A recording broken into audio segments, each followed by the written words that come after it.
どうも皆さんこんばんは、夏目さんちのげんです。冷静沈着僕こんにゃくって今思いついたから口から出ちゃったさやです。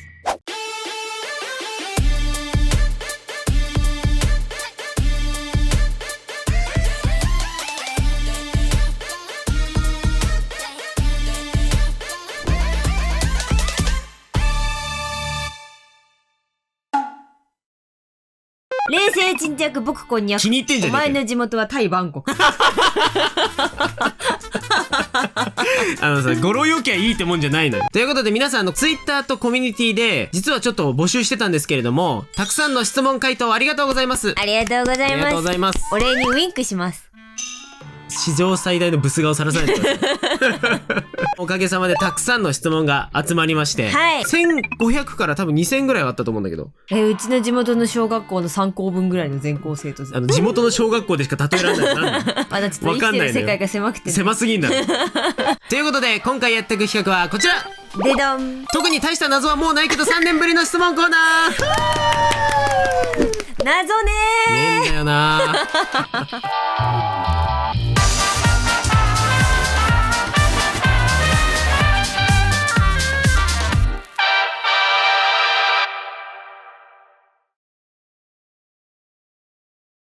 多分ね、そんな謎ねえんじゃねえかなと思うんですよ。なんか言い尽くしてるとこあるよね。今更皆さんもそんなに夏目さん家に聞きたいことないんじゃないかなと思ってて、質問コーナーっていうのをやってなかったんですよ。いや、そうね。去年の7月の本が出た時になんかすごいさらっと車の中で募集、いきなり募集していきなり答えるっていうやつはやったんですけど、まあでもほんとそのぐらいですよね。そう、でもなんかさ、配信もそうだし、動画の中でもそうだし、めっちゃいろんなことを話してきてるから、いやそうなんだよね。もうなんか5リットルぐらい絞り取った後のお茶殻みたいな私たちなんですけど何も取れてないじゃんそっから。そうでもいっぱいいただいたからね、はい、いっぱいいただいた。本当にありがとうございます。ありがとうございます。ありがとうございます。さあということで今回はもうタイトルにおそらくある通り最後の質問コーナー、多分でもやらないんじゃないかなと。謎はできたということで。謎はできたんじゃないかなと。そうそう、もう二度と質問コーナーやらないようじゃなくて、じゃないよ。多分もうみんな知ってんないんじゃないかなっていう。もう出がらしのような状態になると思うんですよ。本当に。さらけ出していきましょう。もうヴィーナスのように。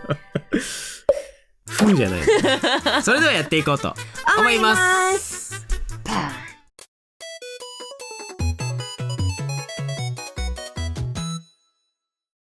ということでね、たくさんの質問皆さんからいただいて、皆さんからの質問がこんな膨大にあるんですけども、いやすごいよ。ちょっとここからいくつかピックアップして、もうラジオ感覚で聞いていただければと思います。はい。じゃあ行きます。はい。ツイッターで漫画などは見たんですが、それでもお二人の馴れ初めお聞きしたいです。出会った頃から結婚するまでいろんなお話聞きたいですと。うわー。ありがとうございます。ありがとうございます。もう同じ会社で出会ったという。新卒の大学卒業して一番最初に入社した会社の同期。ドゥキというわけです。はい。はい。詳しくは詳しくは、こんなね出てこんなご本が出て宣伝一発目から宣伝するやついるじゃあ皆さんここで一旦トイレ休憩5分挟みます。マジ質問1個につき5分休憩入るんだ。宣伝入れたでしょうが。すみませんねじゃあさやさんの質問いくよ。はい。お二人の好きなキノコは何ですか？舞茸です。2個目の質問、エリンギです。はい、次。お二人の初デートの場所が知りたいです。初デートはその時の会社の同期、同じチームの僕とさやともう一人いたんですよ、N 君っていう。その人がバイトしてる先、ダブルワークしてたんだよ当時ね、そのバイト先に遊びにおいでよって言われたから2人でお食事に行きましたね。ちょうどお互い付き合ってた相手と別れた後だね。なんかセンチメンタル、なんかいいタイミングだったんだからデートではない、あの時付き合ってはないから。そうでまだ他人だよ。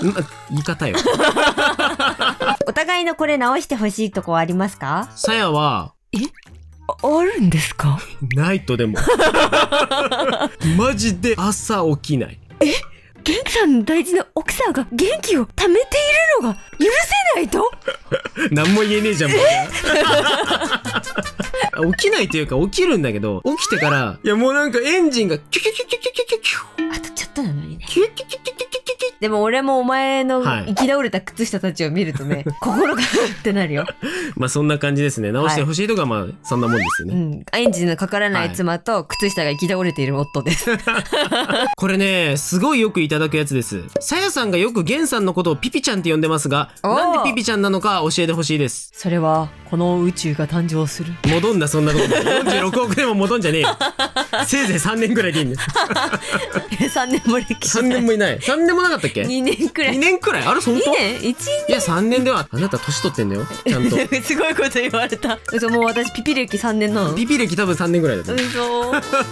ちょっと前、一応予防線張っておくと、3年前ぐらいの子は、そうそう彼氏のこと、彼ピッピとか言ってる時あったじゃない。うちの彼ピとかさ、そうそうそう、うちのピッピとかっていうそういう言い方が時期あったじゃん。あったのよ。そうそう。いや私は、はいそれを、ゲンピッピちゃんとか言って冗談で言ってたんだけど、そう普通にピピちゃんっつって、うん、それが定着。なんか定着しちゃった。間違った魂が定着したんだよ。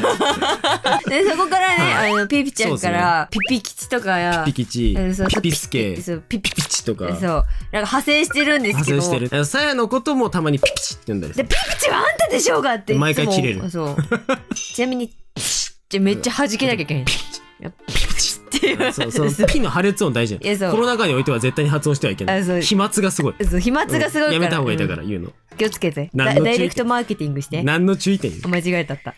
離れなきゃいけないことなんて言うんだっけ？違うよ。ダイレクトマーケティングが繋がってんじゃんよ。なんだっけ？ソーシャルディスタンス。それだーシンプルにお二人の今一番好きな画材が気になります。あー、なるほどね。はい。一番好きな画材は iPad です。いたいや、なんかね、絵描くのめんどくせえなってなる時がある。でもね、わかる。なんか絵描くのいつでも描きたいの。絵を描くときにハードルがなるべくない、かつデジタルで描くっていう。もうだからデジタルで描けばどこも汚れないし、思いついた時に思いついた時にさらっと楽しく落書きから入れるっていうことで、もう最近はもう iPad ばっかり。さやさんはもうここしばらくもうずーっとホルベインの透明水彩ですね。あー、もうずっとね、本当に透明水彩最近ハマってますね。ね、色がね、どんどん重なって、どんどん柔らかい雰囲気になっていくのにがね、たまらなくてね。確かに昔の絵はなんかこうビビッとなね、結構発色がギャギャンってなってたけど、最近はなんか淡い色合いとかね、手入れとかもだって、そうそう、そのまま水彩でやるとかね。そうで、そこになんかね、シュミンケとかってちょっとお高い、いい絵の具をね、ちょっと手に入れてしまいましてね、ちょっと最近水彩を使うというか、水彩を集めて楽しむみたいなところがある。まあでもちょっと画材はなんか集めると見た目も嬉しいよね。目的にもこう嬉しくなるね。まあモチベが上がるんだったらいいんじゃないですか、集めても。シルバニアファミリーの横にシュミンケ飾ってます。なんで使えよ。大きな大絵の具すぎるだろそれは。お二人が絵を上達するためにしていたこととか参考にしていた絵師様などを教えていただきたいです。なんかありますか、さやさん。でも結構ポーズ集とかの模写をよくしてたかも。そうね、やっぱり僕もポーズ集大量に買ってね、そこから模写したりとかしてましたね。あと漫画丸々1ページ模写とかしてた。それ昔やってたよね。そうそう、なんかペンのさ、なんか太さ、そうそうとかもこう再現できないからと思ってやってみたりとか。やってたね。剥がれ1ページ丸模写とかしてたよね。やってた。まああと参考にしてた方なんかは知ってる方が見たらもう丸分かりだと思うんですけど、大友克洋先生でしょ、あと寺田克也先生、あとフランスのメビウス先生、もうこの3名はもうダメ。僕の DNA に絡まっちゃってて、まだ自分のところまで消化できてないなっていうのが最近の悩みで、ずっとそうだね、ここ数年。でもさやさん、最近水彩画をね、やりたいなと思って、で水彩画のすごい参考にさせていただいてるのはリトルサンダーさんっていう方と、あとね芦屋真紀さんって方がいるんですけど、すっごい綺麗な水彩画を描かれる方で、メイキング動画とかなんかこの距離で見てる。意味見えねえだろそれは。筆がどういう動きをしているのかなっていう感じで。そういう動きさせないの。初めてスマホ見たやつみたいになってる。チーム夏目さんちの結成についてのお話を聞いてみたいです。なるほどね。話してやってくれよ、ゲンさんのナンパ術を。言い方。いや、チーム夏目さんちって知らない方のために説明すると、夏目さんちって動画とか企画とかは全部僕たちがやってるんですけど、主に編集を分担してもチーム制でいろんな方にやっていただいてて、ゲーム実況チャンネルをメインでやってくれてるのが横田さん。あとメインチャンネル、このお絵かきのチャンネルを10チャンネルのこうてんさん、ゆかさん、ゆうてんさんにやってもらって、あとゆしらとゆはらっていうチャンネルのゆしらくんとゆはらさん。そして前はゲームチャンネルもやってもらってたんだけど、今は TikTok とかショート動動画をねよくやってもらってるすしこさんで、あと夏目さんちが一番できない分野の家政婦であと事務仕事ね、はい、いろんな手続きとか、税金とかその辺の仕事をやってもらってるベベさんの8名で今実は結構多いのよ。そうなのよ。そう、夏目さんち一緒にやっていただいてる方って結構多くて、もともとゲームチャンネルメインチャンネルなんていう概念がなくて、夏目さんちって1個のチャンネルで月に1本から2本だったの。逆に月に2本も出ると夏目さんち2本も出して大丈夫？2本も出して大丈夫ですかっつって1週間ごとに出しちゃったりするとコメント欄でちょっと心配されるみたいな時期があったんですよ。あったね。そうでその時は仕事いろいろ並行してて、フリーランスでやってるイラストの仕事、フリーランスでやってる映像の仕事、でそれプラス YouTube っていう形でやってたんだけど、だから結構後回しになっちゃったんだね。そうなの、YouTube はちょっと後っつって、もうとりあえずおまんま食わねばっつって、だからイラストの仕事やったり映像の仕事やったり必死だったんですけど、10万人いったぐらいだったと思うんだけど、夏目さんちって最初ゲーム実況から入ってお絵かきチャンネルに移行して、でその後ゲーム実況あんまりできてなかったんですよ。そう、お絵かきばっかりになっててゲーム出してなかったから。でそうしたら昔ね、から見てくれてた方がゲーム実況も見たいよっていうのもいただいてて、じゃあもうちょっとゲームチャンネルっていうものを作るかってなってって生まれたのがゲーム実況、結構頑張ってでも引き離したんだから。そうだからでただそれを今の仕事しながら、そしてメインチャンネルの動画を作りながらってやるとちょっと無理だったから、横田さんに頼んでゲームチャンネル一緒にやってくれませんかっていう練習をね、手伝ってもらってっていうとこから始まったんだけど、その時まだだから横田さんだけだったね。でその後最初ゲーム実況チャンネルってなってからなんかどうなってくんだろうみたいな、みんな見てくれるのかなって。試みでしたよね。そうなんだけど皆さんありがたいことにたくさん見ていただけて、そうなんです、ありがとうございます。でなんかこう今度はお絵描きチャンネルもなんかいっぱい出したいよね。いっぱい出したいと思って、っていうかその頃からちょっと考え方が大きく変わってきて、お仕事で絵を描くのももちろん楽しいし、いろんな方の映像を作らせていただくのももちろん楽しかったんだけど、いい話するんだけど今これ多分聞き方によってはすげえわがままな聞こえ方になると思うんだけど、好きなもん描きたかったのよ。いやなんか好き放題描いて自分たちの好きなものを作って、それを見て喜んでもらえるっていう状態がすごく理想だったから、YouTube にもっと力入れたかったの。そんな時にですよ、ちょうどね、こうてんさんが、てんチャンネルのこうてんさんがなんかツイッターで映像の仕事をこれから始めたいと思ってますって言って、ここならかな確か、ここならで映像の仕事とかなんか受けられるようにするのでよろしくお願いしますみたいなツイートしてたの。もう飛んで火にいる夏のコーテン。そういうこと捉えようって感じでコーテンさんが映像の仕事やっていきたいから始めますみたいなことを言った多分ね数分後に食いついたなんならうちでちょっとやりませんかみたいな、でそれがきっかけで徐々に10チャンネルのみんなも入って、でそれと同時進行で、じゃあこのタイミングでたくさんいろんな人と一緒にできるようになったら、もっとたくさんの動画作れるしと思って、僕の昔からの知り合いだったゆしらくんと井原さんにも声をかけて一緒にぜひやってくれませんかっていうところからね、そしてすしこさんも加わり、なんかそう考えたらね、もう楽しいよね。チームで何かを作るなんてできないと思ってたから僕たち、あまりにもダメすぎて自分たちがね、ここはさこうダメとダメがさくっついてるからさ、ダメであってそうダメだっても別にお前ダメだなっつって言ったらお前もダメだなっつって喧嘩して終わればいいのに、そうお前だってダメじゃんそのおかげでみんなが入ったおかげで、ダメじゃダメだってダメじゃダメなんだと思って、ダメじゃダメだっていう感じでみんなにすごいねいろんなサポートしてもらってね、思いながらねやってもう今こんな活動ができておりますと、みんながいなかったら夏目さんじゃ今頃血しか残ってなかったと思います夏目さんがなくなったの血しかいねえんだよあとは血だけでもう血しか最後の鳥でもうダメだよその時点で質問コーナーやっていただけるんですか？はい、質問です。はい、いろいろな動画でたくさんのオリジナルキャラクターを描いてきた中で一番のお気に入りと互いにこの子の物語が読みたいと一番思ったキャラクターは誰ですか？誰だろう。今までだからこう妄想対決とかいっぱいしてましたね、うちね。いろんな動画で出してると思うんですけど、これはキャラクターじゃないんだけど、透明人間のお話かな。彫刻家と透明人間の女の子の話を書いてみたいなと。以前の歌詞からキャラデザっていうやつだね。その時確かキングヌーの三文小説の歌詞からイメージを膨らませてみたいな感じで作った時の物語があれがねちょっと書きたいなと思ってます。私なんだろう。何の玉？なので玉ねぎ抜きでね。はい。はい。あれすごいいいタイトルよね。あれタイトルいいし、膨らむよね、いろいろも想像がね。そうで、お互いにこの続きが読みたいってやつで言うと、名の玉だね。っていうかもう、一緒に作りたいってぐらい。それ邪魔そうな顔してる。関わんじゃねえって顔したわ今。ゲンさんのはね、私ね、桃太郎がいい。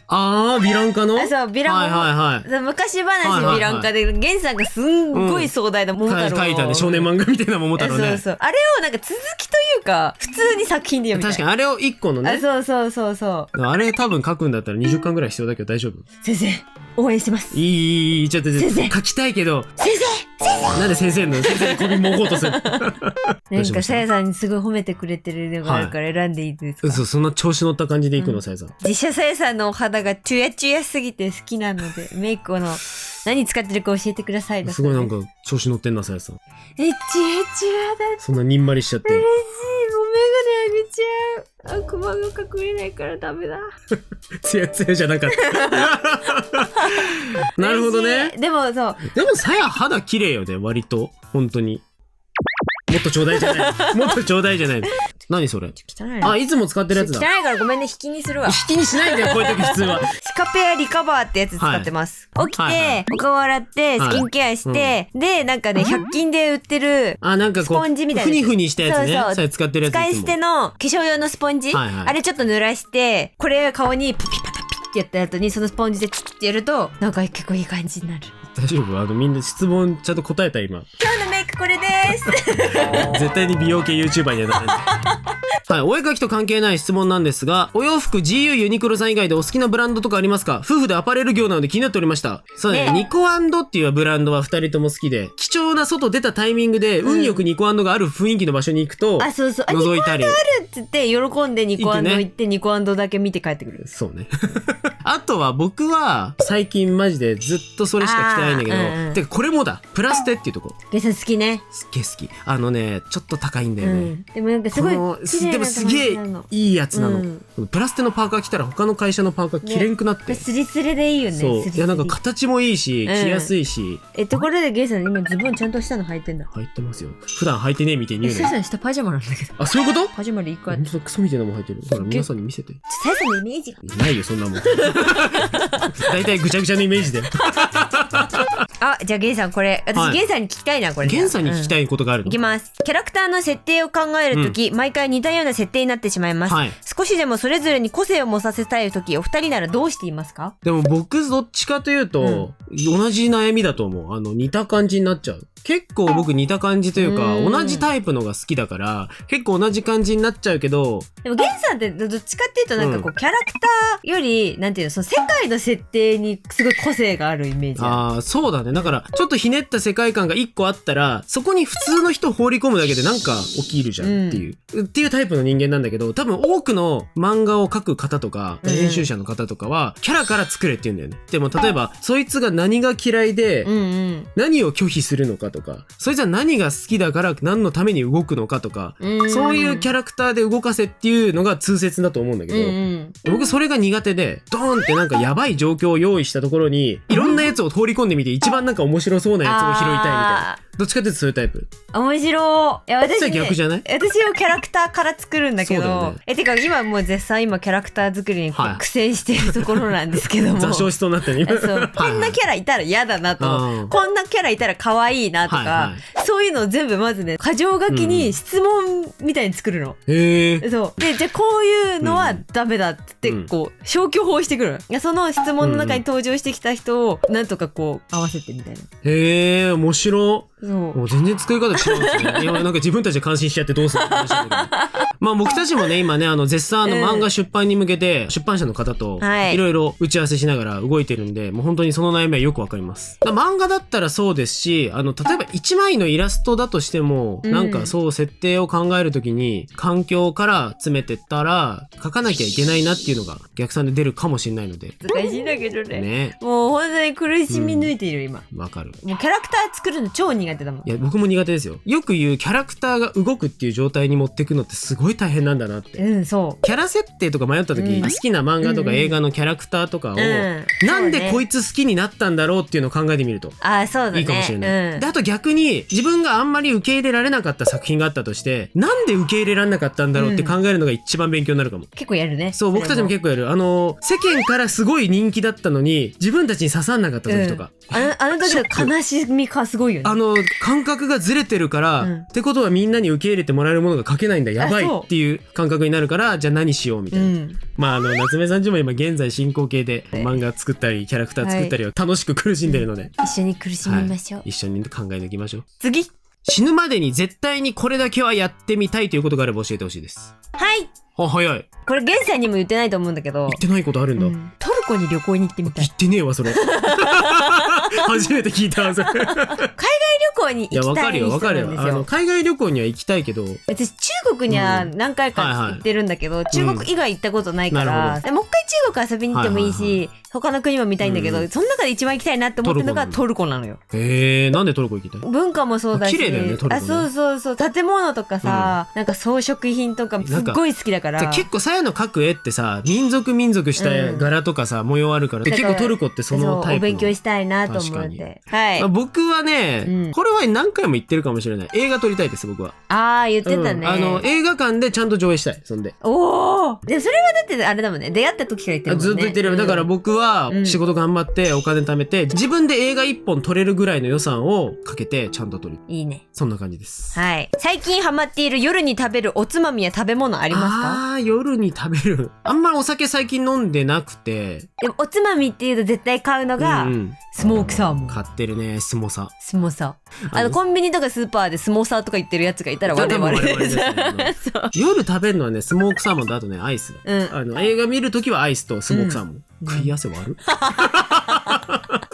お二人が出そうとしていると言っていた漫画の進捗が聞きたいです。現時点では話せることはあんまりないのかもしれませんが、少しでもいいので聞きたいです。いつも動画見てます。これからも応援してます。ありがとうございます。これどこまで言っていいのかわかんないので、ちょっと微妙なんですけど、一つだけじゃないです。なんだって？いくつかの漫画のお話を進行しております。今年と来年ぐらいでポンポンと出せたら嬉しい。ぐらい。それぐらいしかちょっとまだ言えないです。叱るべき時が来たら、もういいってぐらい多分宣伝すると思うんで、お楽しみにお待ちください。大体のストーリーは決まってる。もうそうだね。ストーリーが大体決まってるのが、まあ2本ぐらいあるかなというところで、お待ちください。私はチルタリスが大好きなんですが、さやさん、銀さんはチルタリスに何て名前をつけますか？こういうやつで。待って、急にチルタリスできたからなんか、チルタリスってなんだっけってなっちゃって。こういうやつ。雲からこうやってフォーン。さやさんは？ふすま。なんで？なんかほら、モコモコしてるじゃん。だから。大丈夫、虚無で終わった。お二人の好きな声優さん、さやさんは浪川さん以外で。どなたですか？数名挙げていただけると嬉しいです。さやさんは浪川さん以外でって書いてあるんで、浪川さんとカイトさんだと徳井空さんはちょっとなしにしときましょうね。一度お会いしてもコラボまでさせていただいて、ね、散々ハスハスして気持ち悪くなってきてたんで、その方以外でいきましょうか。いや僕はですね、好きな声優さんは、女性声優さんだとダントツでゆかなさんに落ちてしまった人間なので、コードギアスとかの C2 とか。そう、ゆかなさんがマジで好きで、やばかったの。声怖いな。ガチっぽい。ガチ。じゃあ大学時代ね、僕もうマジでちょっと恥ずかしい話なんだけど、ちょっと車に構えてたのよ。いや、声優ハマるとか。腹立つ。っていうね、タイプだったんだけど、今まで見てるアニメのシリーズの中で一番好きなのがコードギアスっていうシリーズで、C2 見た瞬間に、その声が良すぎて、キャラが好きでも声優さんが好きってなんなかったのに、すごい速さで好きってなっちゃって、この声好きってなっちゃって。オタクになった瞬間一瞬でオタクになったで、その後今までギャルゲーもギャルゲーとかとか思って下に構えてたのが、その人が声優やってるからって甘神っていうねギャルゲーに手を出して、そのゆかなさんがやってる七崎愛ちゃんに恋をして全ルート制覇して3週ぐらいした。オタクやな。落とされましたね、見事声優沼に突き落とされた。さやさんはね、女性だと田中真由美さんなんですよ。でもね、私の田中真由美さんはルフィじゃない。ルフィじゃないんですよ。そう。桜大戦っていう、もうね、20年以上前に出たゲームがあるんですけど、私のね、大好きなね、桐島環奈ちゃんの声をやっていらっしゃって、その桜大戦ってミュージカルがあったの。もうね、それも見てて、もうめっちゃ可愛いみたいな。もうすっごいハマって踊ってたもんね、大学受験期。小指ぶつけたやつでしょ？それは三国無双。あれは三国無双のエンディングに感動して家中駆けずり回ったら捻挫して1週間歩けなくなってバイト休んだっていう、それはクズじゃねえ。それはオタク的に別件。オタクであったがゆえに怪我してしまった。別件ね。そうで、男性の声優さんだと杉山紀明さんかな。サスケとヘタリアのイギリスくんかな。ヘタリアって出ちゃったらもう浪川さんが並んでるじゃないですか。そうなんだけどさ、ちょっと一つ言わせていただきたいんだけど、めんどくさそうだね。すごい今からめんどくさいから全部早回して。昔から大好きなゲームっていうのが、その桜大戦とファイナルファンタジー8なんですよ。で、ファイナルファンタジー8に出てくるゼルディンっていうキャラクターがめちゃくちゃ好きなの。もう小学校の頃から好きなの。そう。で、アプリゲームで、ファイナルファンタジー、ディスニア・オペラ・オミニアっていうゲームがあるんですけど、それに、ゼルダ出てきた時初めてボイスがついたの。それが杉山。なるほどね。ってなって、声を与えていただいた。そう考えると忘れられなくて、本当に。なるほどね。そういうことです。僕男性声優さんだと森川さんと桜井貴弘さん。もうそれでなんで僕がそれが好きなのか分かっちゃったでしょ。だって思い出にはならないさってことね。そんな言い方してないでしょ。興味ないね。やめなさいよ。どんどんみんなの思い出が怪我されてる。思い出の中でじっとしてやってほしい。ファイナルファンタジーアドベントチルドレンっていう映像作品があって、見ましたよ。ファイナルファンタジー7から数年後っていうね、その設定の映画があって、そこで CG 映画すげえっていうもう感動しちゃって。ゲンさんだって未だにあれの映画に出てくるガダージュのさ、モノマネするもんね。リユニオンの力見せてあげるよ。超ニッチ。似てねえし。しかもその時何って FF7 やったことなかったの。アドベントチルドレンから入って、FF7 が気になってやったタイプなの。そうだからその時から入ったから、もうだから桜井貴弘さんと森川俊之さんはもうかっけーってなって、その時好きになった。朝一ですること何ですか？朝一ですることはヘルシア飲むことです。僕マジで最近このヘルシアマイリズムってとこ別にね、ダイエットしてるから飲んでるとかじゃなくて、レッドブルのシュガーフリーに代わる飲み物を探してて。そう、レッドブル体に悪いから良くないよっていう。そうなんですよね。口を酸っぱく言ってたら、これを飲みすぎている。なんか程よくエナジードリンクっぽい味がすんのよ。キウイの味。そう、グリーンキウイフレーバーってやつがね、なんかコンビニでは期間限定だったんだけど、それをわざわざ Amazon で箱で取り寄せて、毎日飲んでます。ねえさん最近焼き芋ブーム。もう朝起きたらすぐレンチンして焼き芋食ってるよね。そう。なんか美味しい焼き芋をちょっとね、お取り寄せしたので、それを最近食べてますね。毎朝チーム夏目さん家で、朝の10時からだいたい30分ぐらい、1日の仕事の流れ確認してるんですけど。その後エルデンリングの進捗の話もしねえよ、そんな話。してたか。してたわ。その時にさえがなんかもっちゃもっちゃしながら。一人でなんかこうやって皮むいて。せいさん、あれだから。朝会参加してるふりして焼き芋食べてる。焼き芋食ってる。なんか静かだなと思って焼き芋向いてる。仕事せえやって。で、ちょっと今声優さんのお話がさっき出てたので、いつも応援させていただいてます。いきなりですが、私は将来声優になりたいと思ってます。ですが、まだ親に言えず安定した職に就くか、夢を追いかけるか迷ってます。お二人ならこの場合どうしますか？っていうご質問ですが。僕たちの話でしかものは言えないので、あれなんですけど、まずは親御さんには言った方がいいと思います。そうね。もし、反対されるようであれば、自分がこれだけやりたいんだっていうのを、熱量をちゃんと伝えられるように、いろんな、こういう風な道筋でなりたいと思ってるっていうのを、自分なりの計画をね。そう、計画とか野望をプレゼンしてみる。夢を追いかけるだけじゃなくて、頼りきりにならないように、他の道もちゃんと頑張るけど、夢もちゃんと追っかけるよっていう熱量でね。もちろん声優さんっていう業界が僕たちが詳しくはないので、そうなんだけどね。ちょっと無責任なことは言えないんですけど、声優さんをやりたいっていうのはやっぱどういう意味でやりたいとか、自分が好きな作品に出てみたいなのか、声でお仕事がしたいなのか、いろんなその声でお仕事がしたいんだったら多分すごいいっぱいあると思う。本当に無限にやれるとことか、それこそ YouTube で例えばね、ポッドキャスト的にラジオ配信をするのも声のお仕事って言えるかもしれないし、有名作品じゃないとしてもいろんなところのナレーションとか、ウェブアニメの声優さんとか、その辺って結構やってらっしゃる方は知り合いでもいるイメージはあるので、ただね、それだけで食べていくってなると結構厳しいところがあったりもするみたいだから、じゃあそれと別にこういうことも副業でやってみたりとか、っていうのを考えたりっていうのもあると思うんで、いろいろ迷ってるとは思うんですけど、とりあえずまずは今現状自分がその夢に向かってできることってなんだろうっていうのを何個か考えてみて、それをもとに親御さんにちゃんと相談をしてみて、そうね。やっぱ一人だけじゃできないと思うんで、っていう感じですかね。かな。はい、応援してます。応援してます。夏目さんちのイメージキャラクターのなぴめさんと最近よく出てくる弱き心はどっちが好きですか？私は弱き心の方が好きです。どっちが好きかは決めがたいが、どっちが好きですか？さやさんは、はい。歯ぎしりぞうさんが好きです。第三勢力。僕はインビジブルマンが好きです。いない。第四勢力。第四勢力も現る。いや、なんかいっぱいね、最上キャラクター出てきてるんで、奴らにも活躍の機会をちょっとね、与えようかなというのをふつふつと今計画中ですので、お楽しみに。お楽しみに。はい。またちょっと進路系のご質問なんですけど、好きなことをするか、学歴、どちらを取るのがいいと思いますか？どっちも。どっちも。はい。選択肢は広い方がいい。そう、とにかく、僕は、大学卒の資格は欲しかったので、親にね、ちゃんとお願いして、じゃあ、大学には行きたい。親も大学に行ってほしいっていうのがあったから、学費が高いから、ちょっと私立はって言われてたから、じゃあ国立でって言って国立の、あんまりこう難しくない国立をね、狙うわけですよ。そこでただ、絵を描いたり映像に関わったりっていうのができるように、そういうのがやりやすい学科には行きました。だから。そしたらどっちもできるじゃん。好きなことしながら学歴が取れるじゃん、そうすると。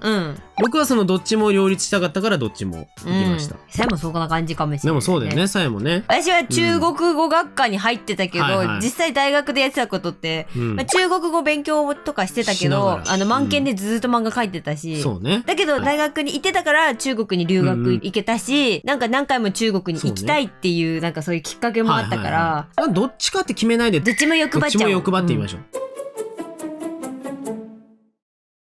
これ完全に僕だけの回答なんだけど、さやにも聞くわ。じゃあゲンさんは中高で吹奏楽部だったそうですが、もしまた楽器を始めるならどの楽器に挑戦してみたいですか？楽器ね、トランペットやってたんですけど、トランペットに対してもまだ未練があるので、多分もう一回やってもトランペットやりたいと思う。てかなんならもうちょい私生活落ち着いてきたらトランペットもう一回再開したいなって思ってる。2階にはねしまってありますよ。しまってある。すごいしまい方してある。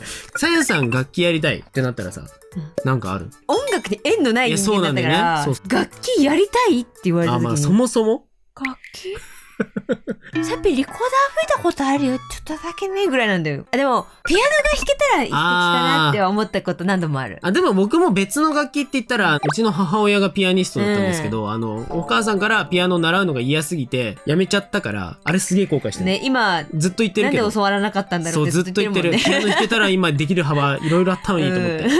とても真面目な質問で申し訳ないのですが、爆風をまといし黒緑色のブロッコリー、羽ばたく黄金のパプリカ、一本の角を持つ真紅の人参の3派閥があったら、お二人はどの派閥につきますか？どうする？全然聞き取れなかった今。さやはね、鮮烈なる漆黒のマジカルキクラゲにしようと思ってるんだけど。新しい派閥つくんじゃねえよ。二人の待ち受けが見たいです。じゃじゃーん。こちらです。僕は自分の絵。私はわらちゃんのモレシャ。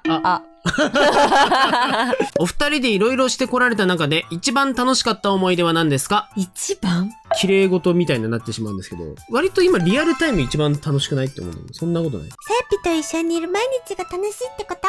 そういうこと。ちょっと目の感想がひどい。なんだよ。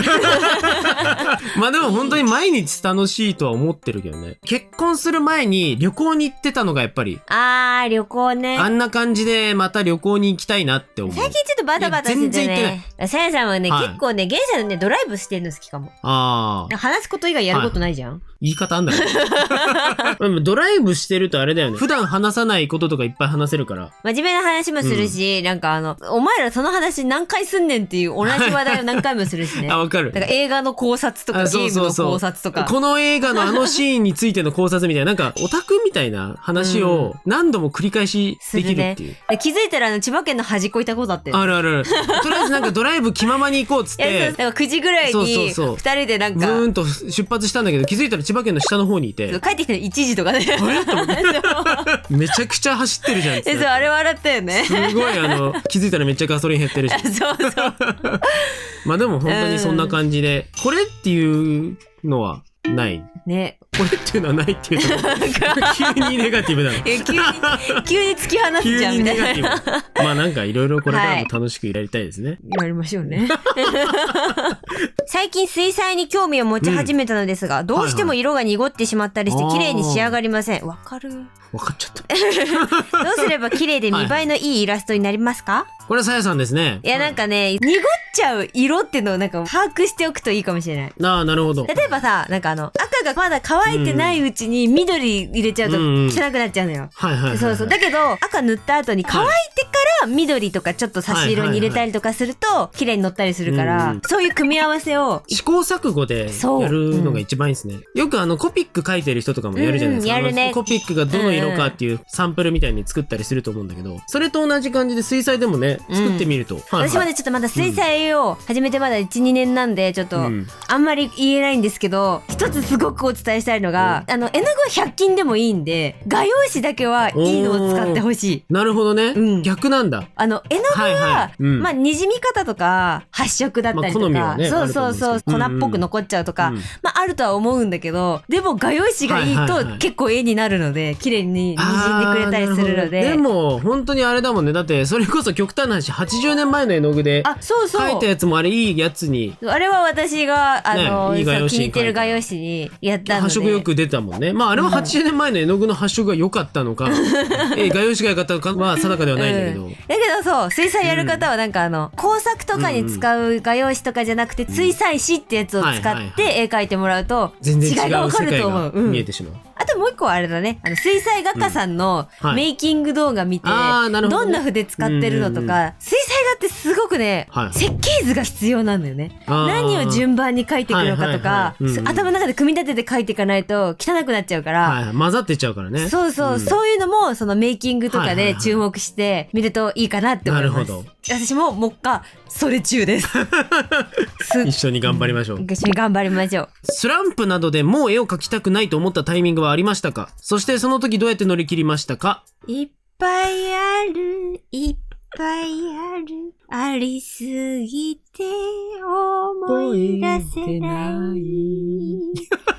っていうか、昨日もあった。おい、ちけえな。まあ、書いてればやっぱり大なり小なりね、気持ちの振れ幅はあると思うんですよね。自分の頭の中がポンってここに出てくるじゃん。それが全て自分の実力じゃん。思い描いてたのがポンって出ないっていうもう苦しみはすごいよね。やっぱずっとあるけど、そういう時は自分の絵のどこがダメなんだろうっていうのを1日後とか、まあそれでもちょっと時間なかったら1週間後とかに見てみると、あれやっぱここ変だよなとか思ったりするんですよね、絶対。で、それでもなんかやっぱりちょっとモヤモヤして気づかない場合は、自分の好きな作家さんとかを見たりして、それかも。そう、どうやってうまくいってるんだろうとか、自分はここ書き込みすぎてたんだとかね。なんで思い描いた通りにならなかったんだろう、ここをこうしてみたらよかったんじゃないかなっていうのを後日試してみて、でその方法をやっている作家さんとか探してみて、こうやってやってみようみたいなのを絶対考えてるかもしれない。いろいろ考えてると、どっかで正解見つけた時に、よかったっていう。1時間かけて、ってなったこともいっぱいある。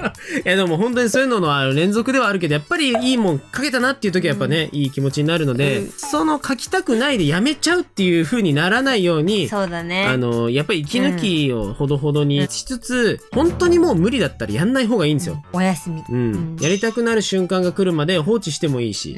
あとなんか別の視点でやってみるとかね。なんか多分ここができないんだけど、ここをやるともう煮詰まっちゃうから、とりあえずじゃあちょっと塗り方とか勉強してみようってなると。そうだね、気分転換でちょっと別の分野の練習をしてみるとかっていうのがありかもしれないですね。あら、嬉しいコメントが。はい。私は猫好きでたまに出てくるわらちゃんが大好きなのですが、私も大好きです。わらちゃんを見てるとたくさん可愛がられてんだなと思いますので。嬉しい。はいはいはい。わらちゃんとの出会いが気になります。教えてください。なるほど。じゃあご本人にちょっと聞いてみたいと思います。はい。はい、ということで特別ゲストのわらちゃん。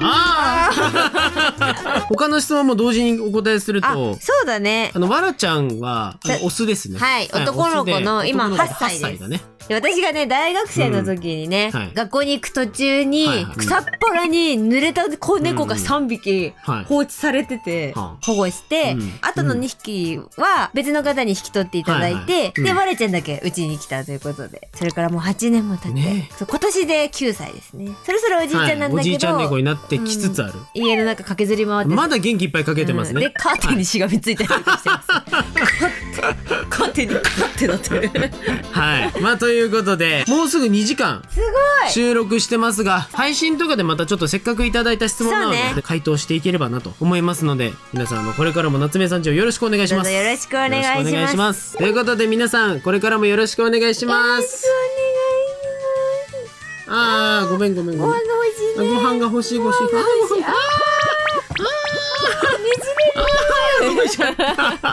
すごい話逃げてった。